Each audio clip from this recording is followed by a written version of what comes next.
दोस्तों, आज मैं आपको सुनाने जा रहा हूं मुंशी प्रेमचंद की एक बहुत प्रसिद्ध कहानी सवा सेर गेहूं।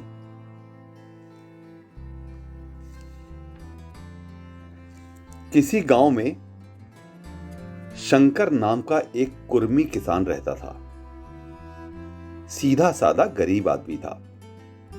अपने काम से काम, न किसी से लेने में न किसी के देने में, छक्का पंजा ना जानता था। छल प्रपंच की उसे छूत भी न लगी थी। ठगे जाने की चिंता भी न थी। ठग विद्या न जानता था।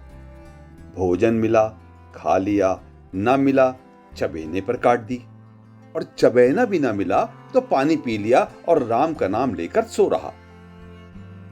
किंतु जब कोई अतिथि द्वार पर आ जाता था तो उसे इस निवृत्ति मार्ग का त्याग करना पड़ता था। विशेषकर जब साधु महात्मा पदार्पण करते थे तो उसे अनिवार्यता सांसारिकता की शरण लेनी पड़ती थी। खुद भूखा सो सकता था, पर साधु को कैसे भूखा सुलाता? भगवान के भक्त जो ठहरे। एक दिन संध्या समय एक महात्मा ने आकर उसके द्वार पर डेरा जमाया। तेजस्वी मूर्ति थे। पीतांबर गले में, जटा सिर पर, पीतल का कमंडल हाथ में, खड़ाऊ पैर में, ऐनक आंखों पर। संपूर्ण वेश उन महात्माओं का सा था जो रईसों के प्रासादों में तपस्या, हवा गाड़ियों पर देव स्थानों की परिक्रमा और योग सिद्धि प्राप्त करने के लिए रुचिकर भोजन करते हैं। घर में जौ का आटा था, वो उन्हें कैसे खिलाता? प्राचीन काल में जौ का चाहे जो कुछ भी महत्व रहा हो, पर वर्तमान युग में जौ का भोजन सिद्ध पुरुषों के लिए दुसाध्य होता है। बड़ी चिंता हुई, महात्मा जी को क्या खिलाऊं? आखिर निश्चय किया कि कहीं से गेहूं का आटा उधार लाऊं, पर गांव भर में गेहूं का आटा न मिला। गांव में सब मनुष्य ही मनुष्य थे, देवता एक भी न था। अतएव देवताओं का खाद्य पदार्थ कैसे मिलता? सौभाग्य से गांव के विप्र महाराज के यहां से थोड़ा सा मिल गया। उनसे सवा सेर गेहूं उधार लिया और स्त्री से कहा कि पीस दे। महात्मा ने भोजन किया, लंबी तान कर सोए। प्रातःकाल आशीर्वाद देकर अपनी राह ली। विप्र महाराज साल में 2 बार खलिहानी लिया करते थे। शंकर ने दिल में कहा, सवा सेर गेहूं इन्हें क्या लौटाऊं? पसेरी बदले कुछ ज्यादा खलिहानी दे दूंगा, ये भी समझ जाएंगे और मैं भी समझ जाऊंगा। चैत में जब विप्र जी पहुंचे तो उन्हें 1.5 पसेरी के लगभग गेहूं दे दिया और अपने को उरण समझकर उसकी कोई चर्चा ना की। विप्र जी ने फिर कभी ना मांगा। सरल शंकर को क्या मालूम था कि यह सवा सेर गेहूं चुकाने के लिए मुझे दूसरा जन्म लेना पड़ेगा। साल गुजर गए। विप्र जी विप्र से महाजन हुए। शंकर किसान से मजूर हो गया। उसका छोटा भाई मंगल उससे अलग हो गया था। एक साथ रहकर दोनों किसान थे, अलग होकर मजूर हो गए थे। शंकर ने चाहा कि द्वेष की आग भड़कने न पाए, किंतु परिस्थिति ने उसे विवश कर दिया। जिस दिन अलग अलग चूल्हे जले, वो फूट फूट कर रोया। आज से भाई भाई शत्रु हो जाएंगे। एक रोएगा, दूसरा हंसेगा। एक के घर मातम होगा तो दूसरे के घर गुलगुले पकेंगे। प्रेम का बंधन, खून का बंधन, दूध का बंधन आज टूटा जाता है। उसने भगीरथ परिश्रम से कुल मर्यादा का वृक्ष लगाया था। उसने अपने रक्त से सींचा था। उसको जड़ से उखड़ता देखकर उसके हृदय के टुकड़े हुए जाते थे। 7 दिनों तक उसने दाने की सूरत न देखी। दिन भर जेठ की धूप में काम करता और रात को मुंह लपेटकर सो रहता। इस भीषण वेदना और दुसह कष्ट ने रक्त को जला दिया, मांस और मज्जा को घुला दिया। बीमार पड़ा तो महीनों खाट से ना उठा। अब गुजर बसर कैसे हो? 5 बीघे के आधे रह गए, एक बैल रह गया। खेती क्या खाक होती? अंत को यहां तक नौबत पहुंची कि खेती केवल मर्यादा रक्षा का साधन रह गई। जीविका का भार मजूरी पर आ पड़ा। 7 वर्ष बीत गए। एक दिन शंकर मजूरी करके लौटा तो राह में विप्र जी ने टोक कर कहा, शंकर, कल आ करके अपने बीज बैग का हिसाब कर ले। तेरे यहां 5.5 मन गेहूं कब के बाकी पड़े हुए हैं और तू देने का नाम ही नहीं लेता। हजम करने का मन है क्या? शंकर ने चकित होकर कहा, मैंने तुमसे कब गेहूं लिए थे जो 5.5 मन हो गए? तुम भूलते हो, मेरे यहां किसी का छटाक भर न अनाज है न पैसा उधार। विप्र, इसी नियत का तो ये फल भोग रहे हो कि खाने को नहीं जुड़ता। ये कहकर विप्र ने उस 1.25 सेर गेहूं का जिक्र किया जो आज के 7 वर्ष पहले शंकर को दिए थे। शंकर सुनकर अबाक रह गया। ईश्वर, मैंने इन्हें कितनी बार खलिहानी दी, इन्होंने मेरा कौन सा काम किया? जब पोथी पत्र देखने, साहित्य सगुन विचारने द्वार पर आते थे, कुछ न कुछ दक्षिणा ले ही जाते थे। इतना स्वार्थ! 1.25 सेर अनाज को अंडे की भांति सेकर आज ये पिशाच खड़ा कर दिया जो मुझे निगल जाएगा। इतने दिनों में एक बार भी कह देते तो मैं गेहूं तौल कर दे देता। क्या इसी नियत से चुप साथ बैठे हुए रहे? बोला, महाराज, नाम लेकर तो मैंने उतना अनाज नहीं दिया, पर कई बार खलिहानों में सेर 2-2 सेर दिया है। अब आप आज 5.5 मन मांगते हैं, मैं कहां से दूंगा? विप्र, लेखा जौ और बख्शीश 100, तुमने जो कुछ दिया होगा उसका कोई हिसाब नहीं। चाहे एक की जगह 4 बसेरी दे दो। तुम्हारे नाम बही में 5.5 मन लिखा हुआ है, जिससे चाहे हिसाब लगवा लो। दे तो तुम्हारा नाम छेक दूं, नहीं तो और भी बढ़ता रहेगा। शंकर, पांडे, क्यों एक गरीब को सताते हो? मेरे खाने का ठिकाना नहीं, इतना गेहूं किसके घर से लाऊंगा? विप्र, जिसके घर से चाहे लाओ, मैं छटाक भर भी ना छोड़ूंगा। यहां ना दोगे, भगवान के घर तो दोगे। शंकर कांप उठा। हम पढ़े लिखे आदमी होते तो कह देते, अच्छी बात है, ईश्वर के घर ही देंगे। वहां की तौल यहां से कुछ बड़ी तो ना होगी, कम से कम इसका कोई प्रमाण हमारे पास नहीं, फिर उसकी क्या चिंता?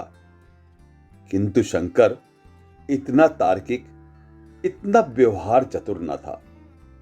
एक तो ऋण, वो भी ब्राह्मण का, बही में नाम रह गया तो सीधे नरक में जाऊंगा।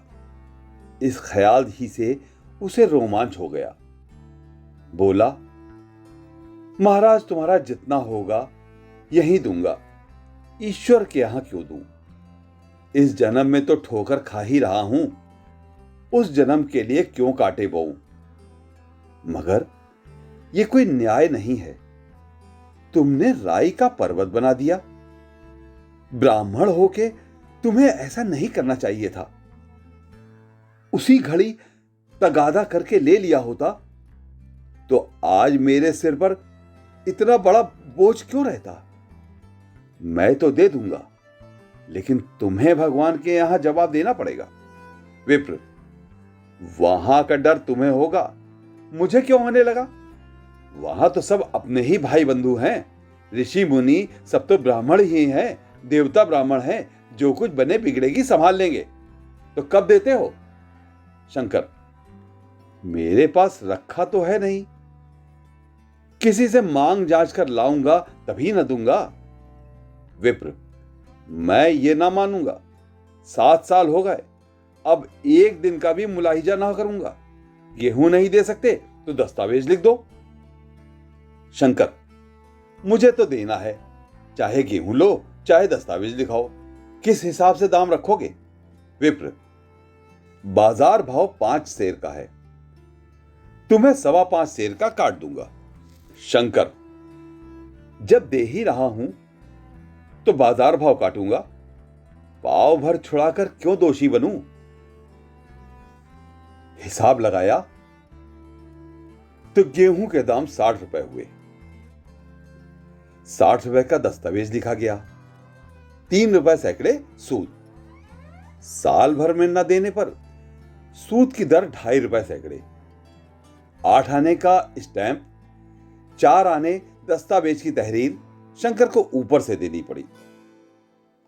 गांव भर ने विप्र जी की निंदा की, लेकिन मुंह पर नहीं। महाजन से सभी का काम पड़ता है, उसके मुंह कौन लगे। शंकर ने साल भर तक कठिन तपस्या की। मियाद के पहले रुपए अदा करने का उसने व्रत सा लिया था। दोपहर को पहले भी चूल्हा न जलता था, चबैने पर ही बसर होती थी। अब वो भी बंद हुआ। केवल लड़के के लिए रात को रोटियां रख दी जाती। पैसे रोज का तंबाकू पी जाता था। यही एक व्यसन था जिसका वो कभी त्याग ना कर सका था। अब वो व्यसन भी इस कठिन व्रत की भेंट हो गया। उसने चिलम पटक दी, हुक्का तोड़ दिया और तंबाकू की हांडी चूर चूर कर डाली। कपड़े पहले भी त्याग की चरम सीमा तक पहुंच चुके थे। अब वो प्रकृति की न्यूनतम रेखाओं में आबद्ध हो गए। शिशिर की अस्थि वेधक शीत को उसने आग ताप कर काट दिया। इस संकल्प का फल आशा से बढ़कर निकला। साल के अंत में उसके पास 60 रुपए जमा हो गए। उसने समझा, पंडित जी को इतने रुपए दे दूंगा और कहूंगा महाराज बाकी रुपए भी जल्द ही आपके लिए सामने हाजिर करूंगा। 15 रुपए की तो बात है, क्या पंडित जी इतना भी ना मानेंगे? उसने रुपए लिए और ले जाकर पंडित जी के चरण कमलों पर अर्पण कर दिए। पंडित जी ने विस्मित होकर पूछा, किसी से उधार लिए हैं? शंकर, नहीं महाराज, आपके असीम से आपकी मजूरी अच्छी मिली। विप्र, लेकिन ये तो 60 रुपए हैं। शंकर, हां महाराज, इतने अभी ले लीजिए, बाकी मैं 2-3 महीने में दे दूंगा। मुझे उऋण कर दीजिए। विप्र, उऋण तो जब ही होगे जब मेरी कौड़ी कौड़ी चुका दोगे। जाकर मेरे 15 रुपए और लाओ। शंकर, महाराज इतनी दया करो, अब सांझ की रोटियों का भी ठिकाना नहीं है। गांव में हूं तो कभी ना कभी दे ही दूंगा। विप्र, मैं ये रोग नहीं पालता, न बहुत बातें करना जानता हूं। अगर मेरे पूरे रुपए न मिलेंगे तो आज से 3 रुपए सैकड़े का ब्याज लगेगा। अपने रुपए चाहे अपने घर में रखो, चाहे मेरे यहां छोड़ जाओ। शंकर, अच्छा, जितना लाया हूं उतना रख लीजिए, मैं जाता हूं, कहीं से 15 रुपए और लाने की फिक्र करता हूं। शंकर ने सारा गांव छान मारा, मगर किसी ने रुपए ना दिए। इसलिए नहीं कि उसका विश्वास ना था या किसी के पास रुपए ना थे, बल्कि इसलिए कि पंडित जी के शिकार को छेड़ने की किसी की हिम्मत ना थी। क्रिया के बाद प्रतिक्रिया नैसर्गिक नियम है। शंकर साल भर तक तपस्या करने पर भी जब ऋण से मुक्त होने में सफल ना हो सका तो उसका संयम निराशा के रूप में परिणत हो गया। उसने समझ लिया कि जब इतना कष्ट सहने पर भी साल भर में 60 रुपए से अधिक न जमा कर सका तो अब कौन सा उपाय है जिसके द्वारा उसके दूने रुपए जमा हों? जब सिर पर ऋण का बोझ ही लदना है तो क्या मन भर का और क्या सवा मन का। उसका उत्साह क्षीण हो गया। मेहनत से घृणा हो गई। आशा उत्साह की जननी है। आशा में तेज है, बल है, जीवन है। आशा ही संसार की संचालक शक्ति है। शंकर आशाहीन होकर उदासीन हो गया। वो जरूरतें जिनको उसने साल भर तक टाल रखा था, अब द्वार पर खड़ी होने वाली भिखारिणी न थी, बल्कि छाती पर सवार होने वाली पिशाचनियां थी, जो अपनी भेंट लिए बिना जान नहीं छोड़ती। कपड़ों में चकत्तियों के लगने की भी एक सीमा होती है। अब शंकर को चिट्ठा मिलता तो वो रुपए जमा न करता। कभी कपड़े लाता, कभी खाने की वस्तु लाता। जहां पहले तंबाकू ही पिया करता था, वहां अब गांजे और चरस का चस्का भी लगा। उसे अब रुपए अदा करने की कोई चिंता ना थी, मानो उसके ऊपर किसी का एक पैसा भी नहीं आता। पहले जूड़ी बुखार चढ़ा होता था तो वो काम करने अवश्य जाता था। अब काम पर न जाने के लिए बहाना खोजा करता था। इस भांति 3 वर्ष निकल गए।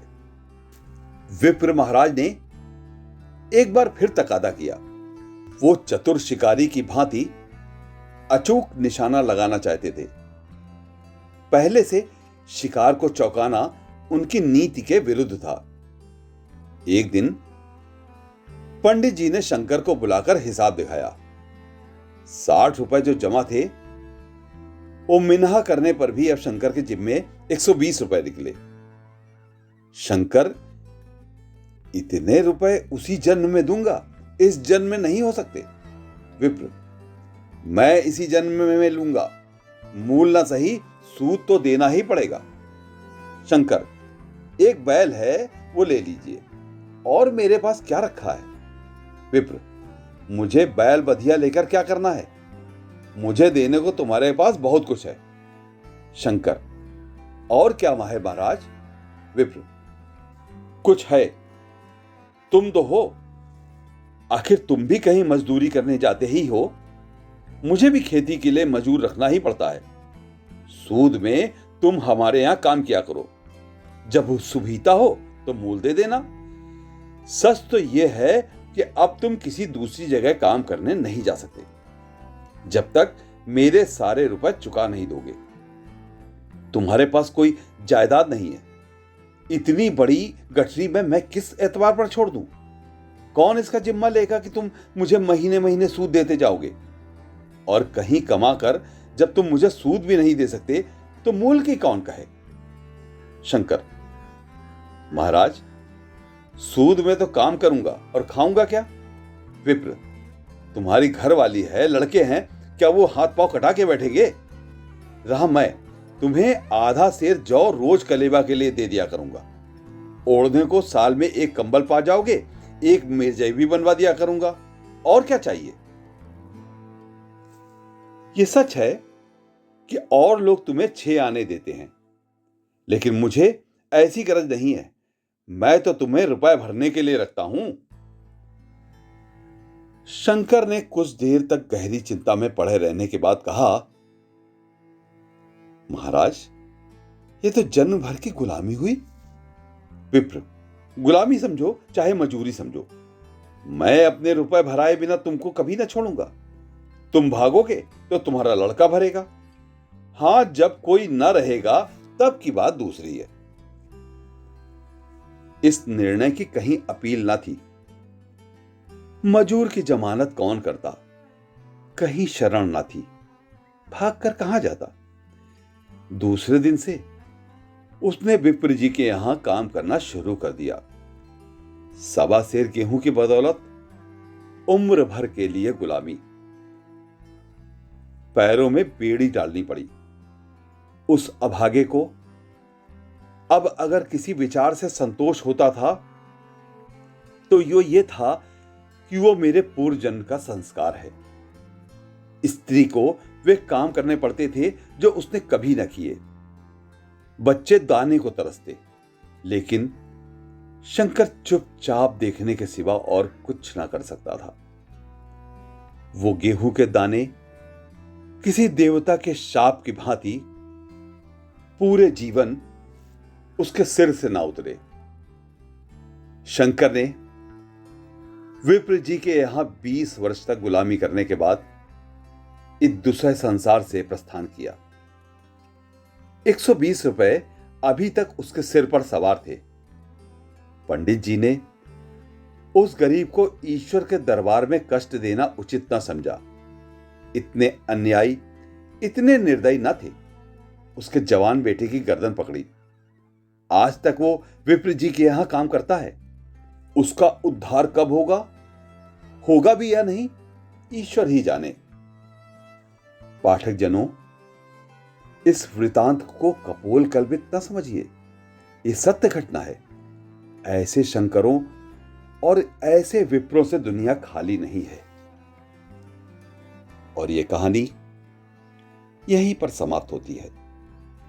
आपसे मेरा एक निवेदन कि अगर आपने हमारा चैनल अभी तक सब्सक्राइब न किया हो तो इसे सब्सक्राइब करें और बेल आइकन भी दबा दें।